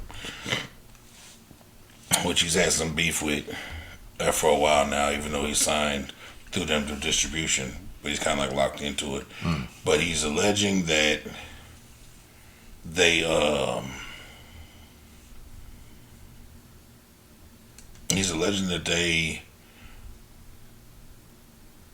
UMG took a 30% decrease on the licensing rights to that song for Spotify to put it places it ain't supposed to be. Basically, like, put it at the end of whatever genre you could be listening to country, and when the album you're listening to gets done, not like us will pop up. Then he alleged that they did some other shit. Then he alleged that they fired everyone in Universal Music Group that had an allegiance to Drake, and then let the Kendrick shit happen. Basically, it's the same thing he was rapping about during the beef. Because more so, if he was rapping during the beef, he was rapping about Kendrick, but he was more so rapping about, you niggas is trying to take me off my throne. Like the company, like the record labels. Right. Like, not just this nigga. Like, this is the nigga y'all sending, but it's like if all of us get together and pick the tough guy to go whoop Buddy. Right. We the niggas that orchestrated this. He may have been the one that did it, but he didn't even have a problem with it. Yeah. So he's suing them for that. Essentially sent him. I see what you're saying. And everybody's acting like he's salty about the beef, and they like, nigga, I'm not suing that nigga. That song is, that he's also suing them for allowing that song. He's suing for like defamation for allowing them to allow that song, because that song's calling him a pedophile. Yeah, I know. And he's like, nigga, I ain't no fucking pedophile, nigga. So,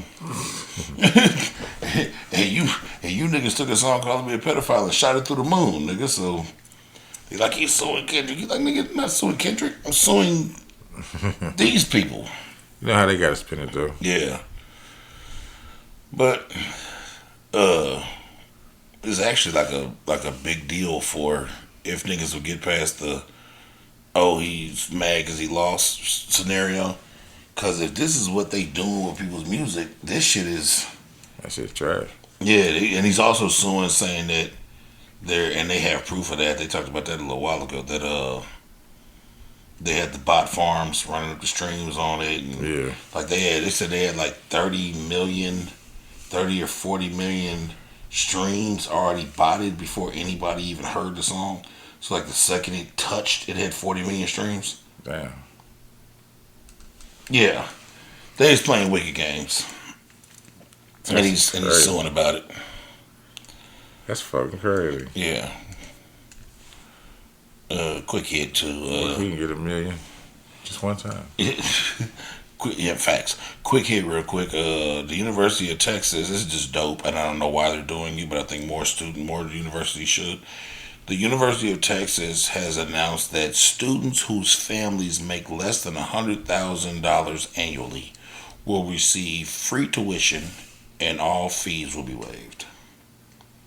Is it as a collective?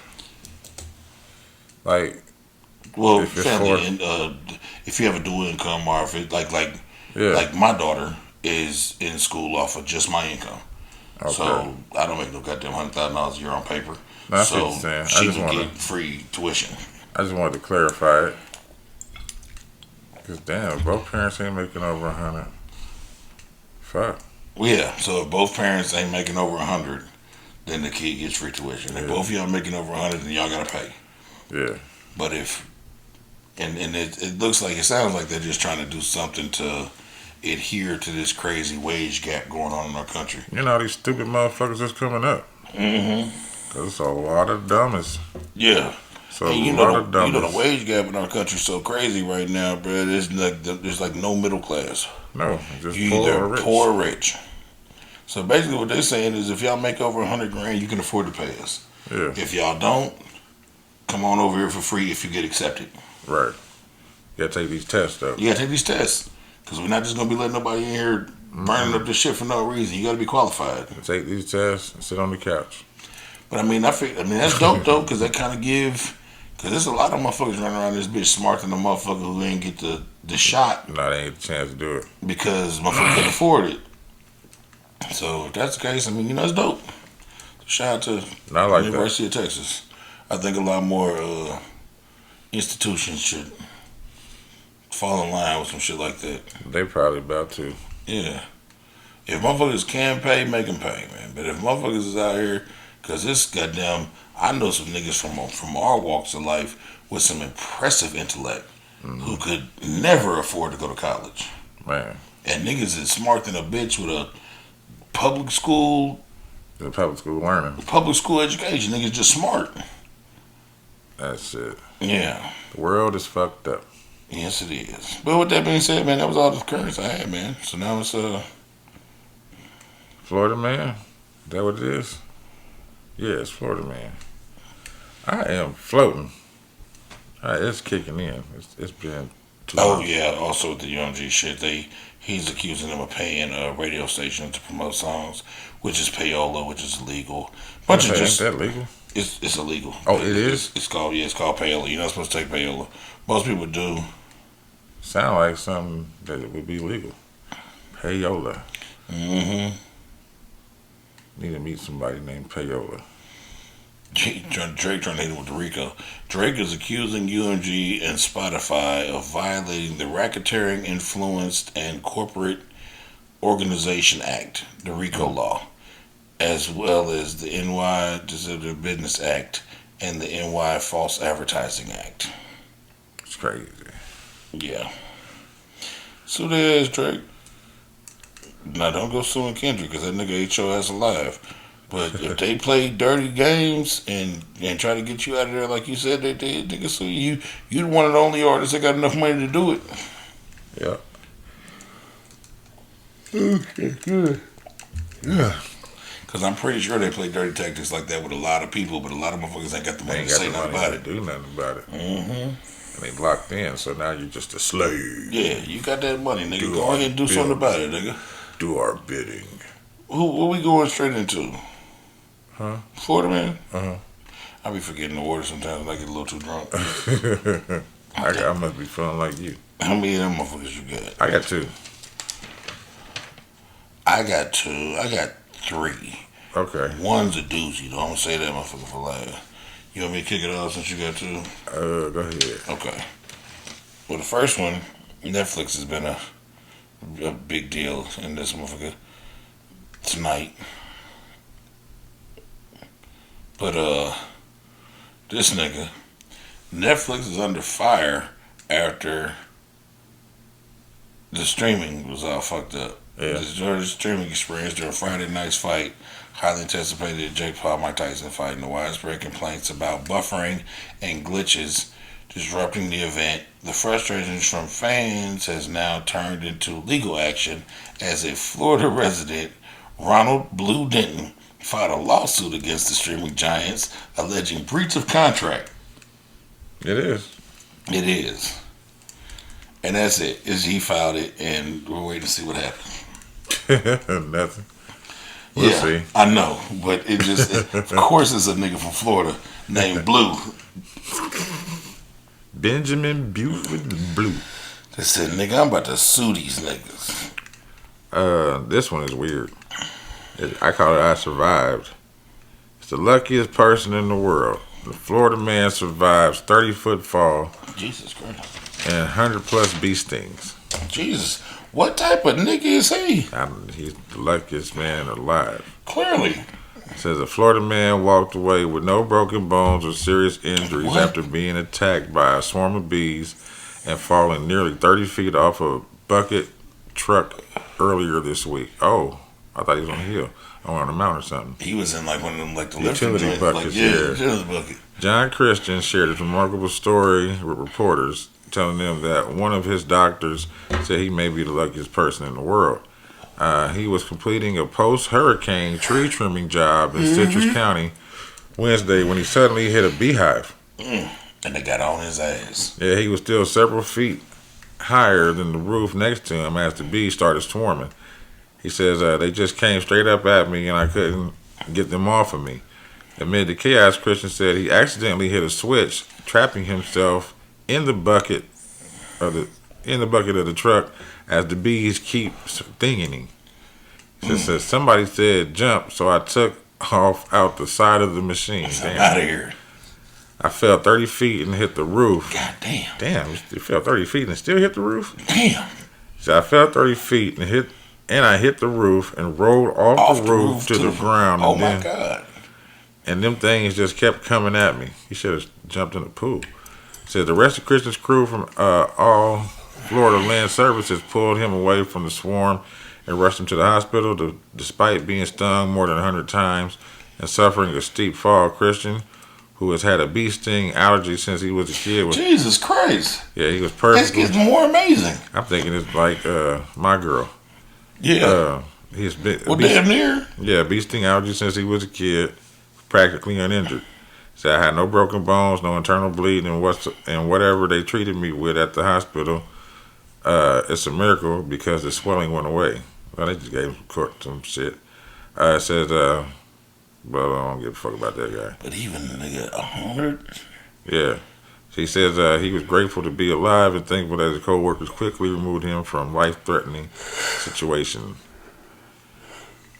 My youngest daughter has a motherfucking bee allergy, nigga.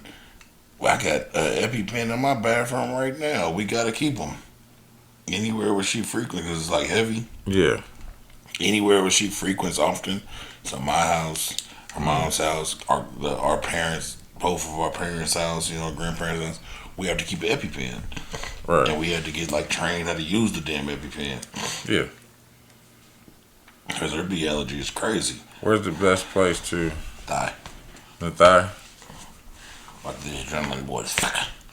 Because that motherfucker's made to go through pants and shit. Okay. Like you pop the top off, hit that bitch, and big ass needle shooting that bitch and shoot whatever's in there, whatever that medicine is to. As long as it ain't a Pulp Fiction. But that Pulp Fiction was adrenaline. That was the chest, right to the heart. That shit was crazy. Yeah. This one's light work. It's just some scammer shit. Florida's Trap Boy gang busted a massive check fraud scam, leaving 200 plus victims defrauded. 200? Yeah, they was on their ass. These street niggas. They look like they do some scamming. Mm-hmm. Especially that nigga right there with no mustache. It always bothers me. Just a beard with no mustache. Look at that shit. Just a beard with no mustache. He looks crazy. That nigga. Special kind of. He looks crazy.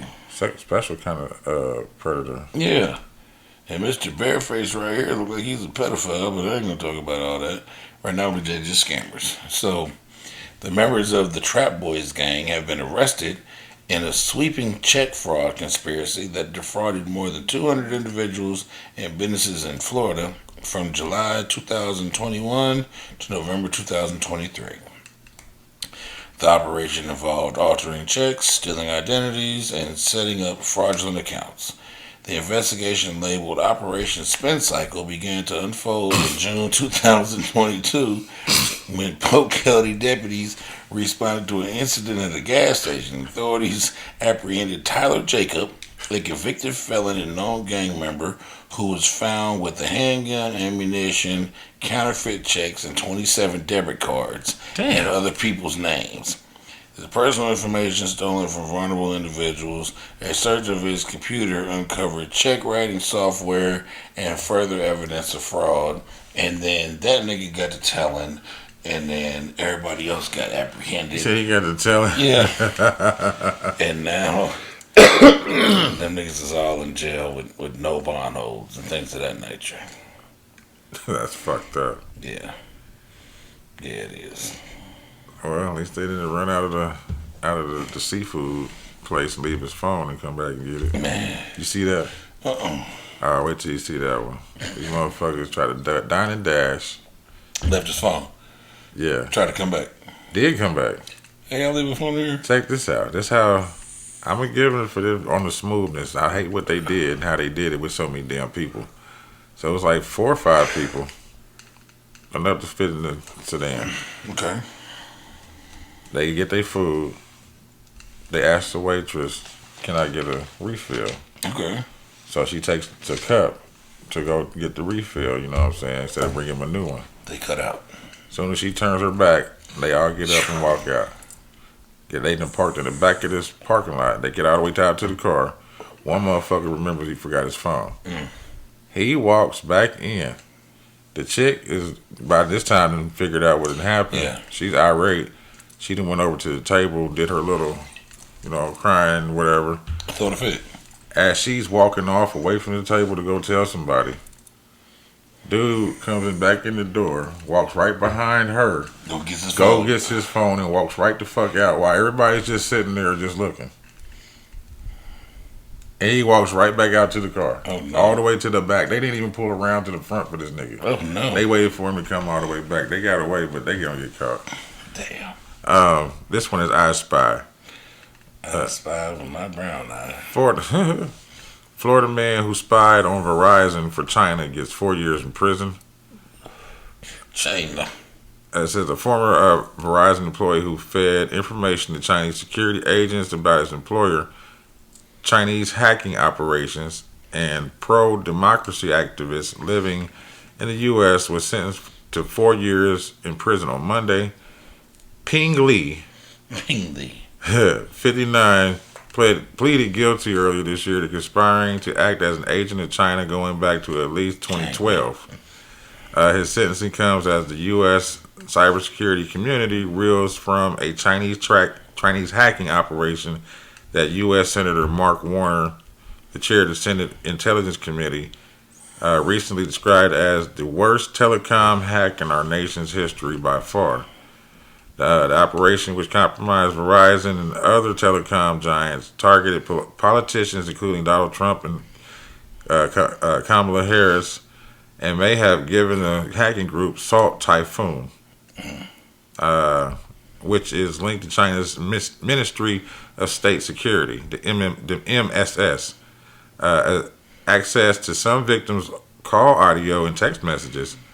It says the hack also... Shit, where'd it go?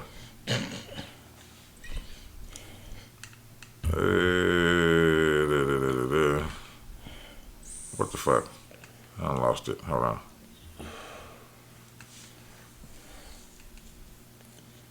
Nope. I went too far forward. Oh well, this nigga got caught. Yeah, because it starts. Yeah, he moved here. Blah blah blah. Who gives a fuck? Yeah, it says he shared information with agents about different types of communications in the U.S. government and electronically monitor what Verizon branches in China were doing and cybersecurity training material from another employer. He also provided the agents with names and identifying details about members of Falun Gong, a religious group banned in China who were living in the U.S. according to his plea agreement. So when the FBI arrested Lee in July, he initially claimed that the MSS agents and former friend he had only requested advice about investing in the stock market, according to his plea agreement. But after being confronted with emails he had sent, he admitted to conducting research on behalf of China and transmitting internal cyber security materials from his employer that he knew he wasn't allowed to share. So he was a dumb Florida man. Okay, now. Yeah, all this, he went to... That's a long journey from Florida to China. Mm-hmm. He should have went the back way. And he would have at least been in California. You ready for this one? Yep. Florida inmates conceive daughter by passing semen through an air conditioning vent. Hold on. Yeah, okay. All right, that was my fecal. It was called Miracle My Ass. Okay. Go ahead, you good. that was one of my fecals. You good. Florida inmates conceived daughter by passing semen through an air conditioning vent. She's a miracle baby. She's a blessing. Miracle My Ass.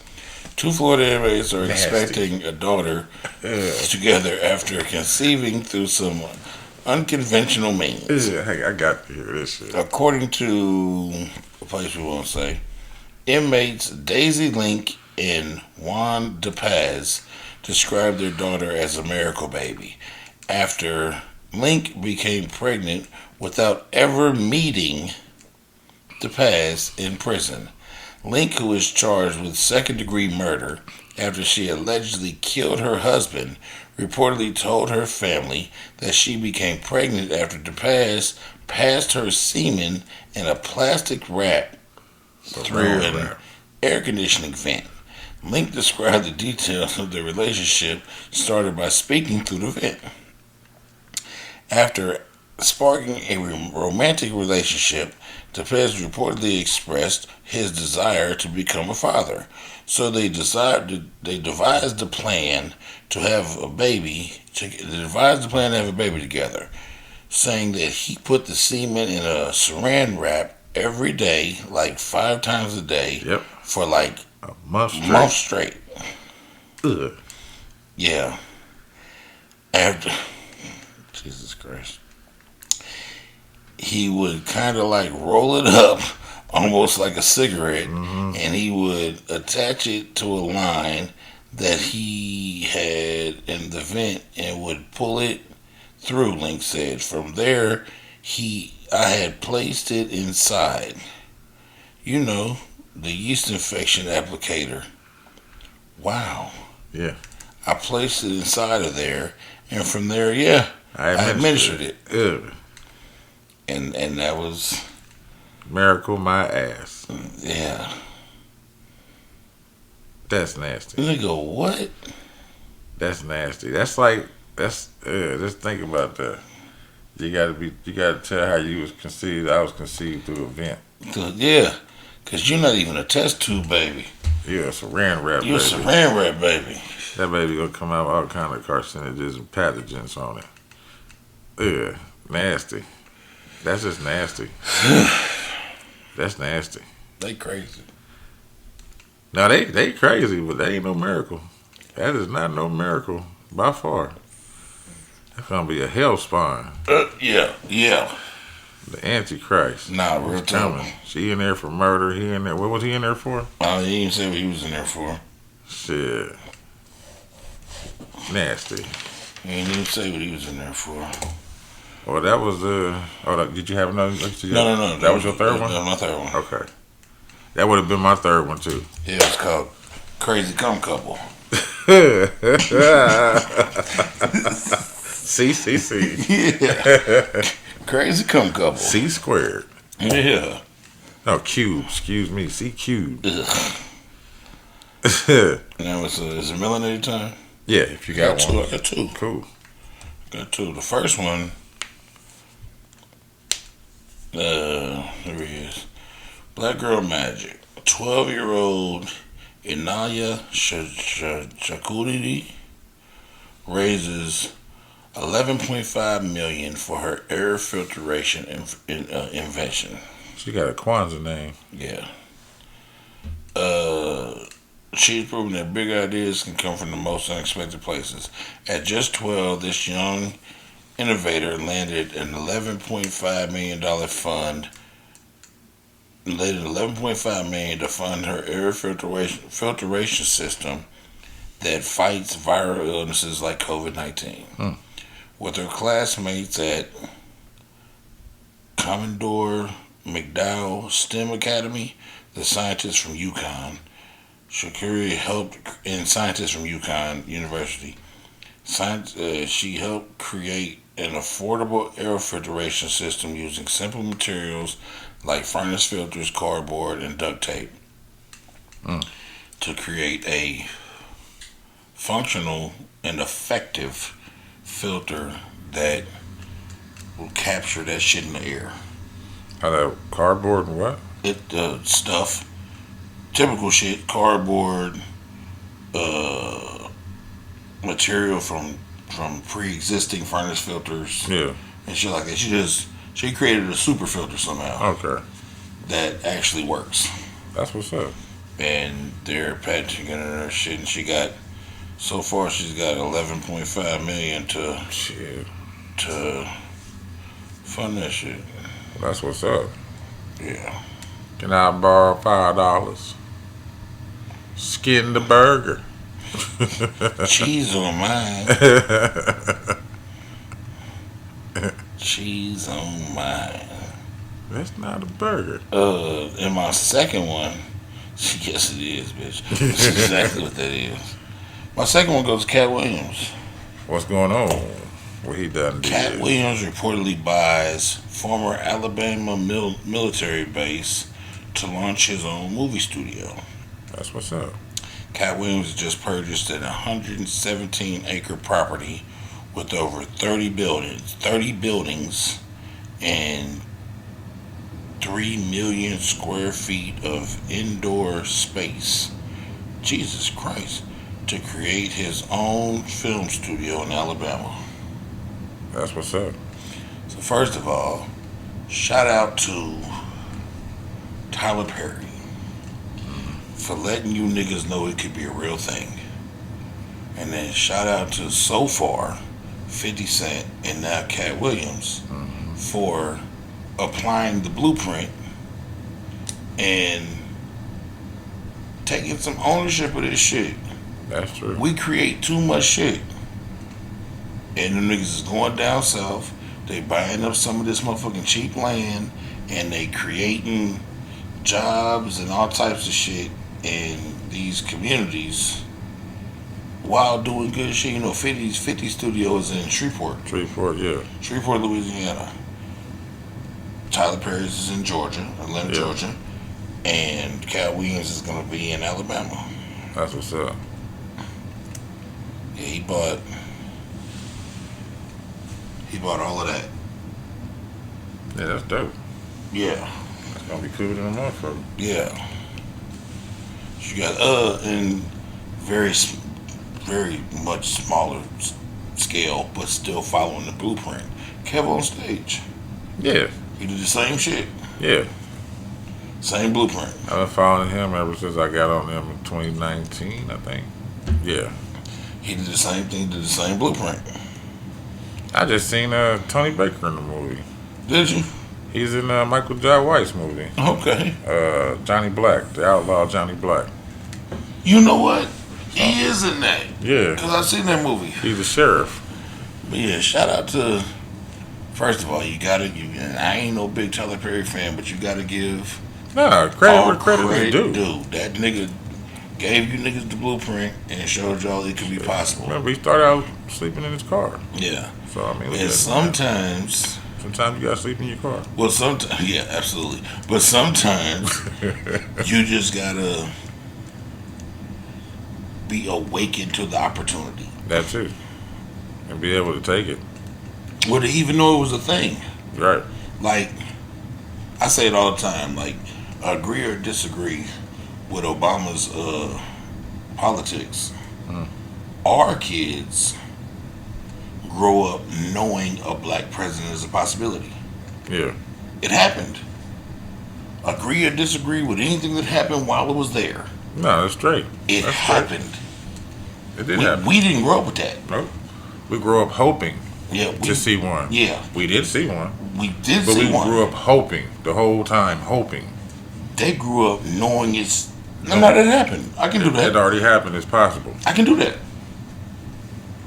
So that's the same. Tyler Perry built that shit, and it was crazy when he started building that shit. And then we see all the, like, agree or disagree, we see all the motherfucking film works and shows and movies that have came from it. Now, some of these other niggas who are getting money, who would have previously did some other weird shit with their money. Yeah. Wouldn't did no studios. It's now like, nah, nigga, I can make shit. I'm going to do my own shit. I Be can creative. make shit. Yeah. And we all know that a lot of these other complected people chokehold a lot of innovation and things of that nature. They gatekeep a lot of shit.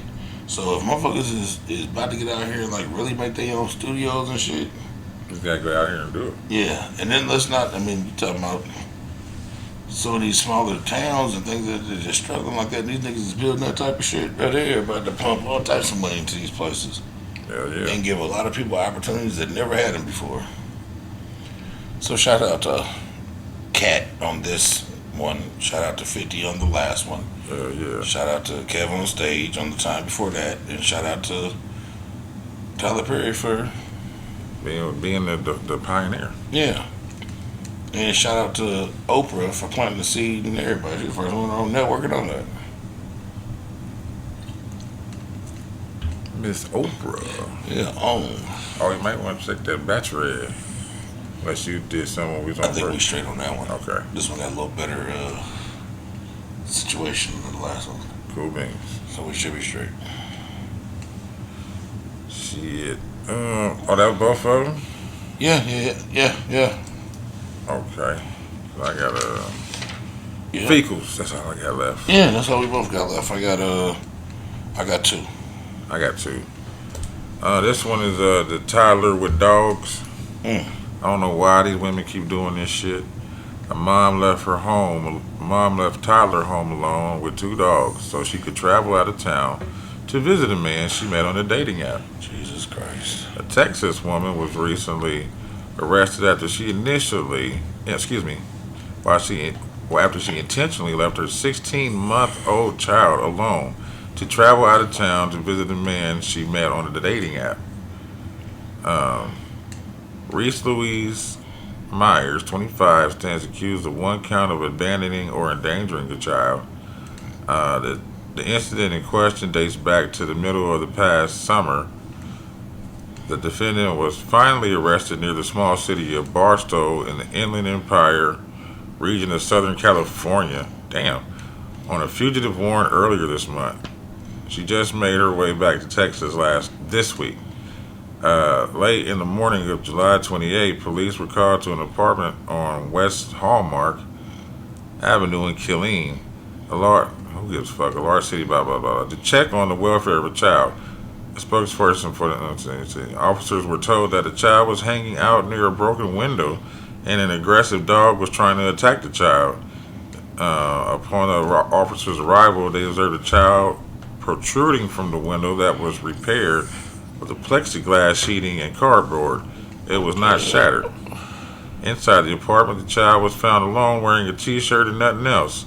The toddler also had feces on their skin and visible signs of diaper rash.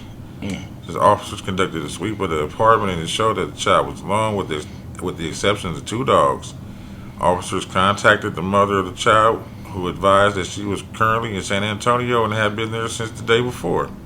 San Antonio is 160 miles southwest of Killeen. Oh my God. The child was taken to a nearby hospital and then placed in the custody of State Child Protective Services.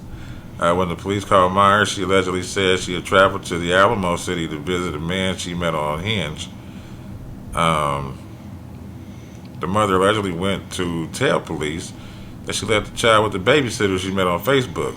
So police followed up to see if that was true, and had what the babysitter had to say about the situations. Says officers then made contact with the babysitter, who advised she had previously babysat for the suspect last year in December and hadn't spoken to her since. She showed officers her Facebook messages, and there were no messages after December 2023. Law enforcement also said that the house itself was laid out and set up in such a way that to suggest Myers intended to leave her son alone. Precautions are said to have been obvious and included most doors closed off, a baby gate block in the kitchen area, the deadbolt on the door locked, and every other window locked and shut, except apparently the makeshift clothes one the boy was seen hanging out of. So officers told the mother to return to Killeen. The request was allegedly not obliged. Myers was arrested on November 5th by the San Bernardino County Sheriff's Office. Arrest records in the Golden State say that the defendant was taken into custody somewhere on the expansive Fort Irwin Army Base, which is roughly 1,365 miles away from Killeen. Jesus Christ. She just kept getting further and further. Every time. She was released from custody in California on Tuesday and arrested by the Killeen Police Department that same day. Yeah, that's it. Dirty bitch. She had at the crib to go meet a motherfucker from Hinge. Mine goes to this nigga that used to be on TikTok. He was a little rapper out of Milwaukee named Lil Frank, and he was so bad at rapping that I used to go to his page to see what terribleness he was doing. He had like the biggest fake chain I'd ever seen in my entire life. And it just used to amuse me. Like, look at how big and fake his chain was. Little Frank. Oh, shit. Damn, I'm looking at the chain. Fuck. Look at the charm. It goes from chest to It's that's across shoulder blade to shoulder blade. Across his whole chest. And the reason I know it's fake is because this chain right here, this is big ass and it's fairly a decent size, cost me a lot of money. And that motherfucker to go from here to this, but and the nigga was terrible at rapping. So I was wondering where the fuck he been at, because I ain't seen no funny videos in a while. Right. And I know like his videos weren't supposed to be funny. It was him like actually like. Oh, trying to like Ice JJ Fish or Yeah, whatever. yeah. Like they weren't supposed to be funny, but I found them hilarious. So I did a little research and found out that Milwaukee rapper Little Frank sentenced to 40 years in a car crash that killed a pregnant woman. Oh shit, he must have been drunk. Frank Mosley Jr., 21, of Milwaukee, was convicted in September of multiple felonies in the November 2nd, 2023 crash in Milwaukee that took the lives of Erin Mungerus and her unborn child.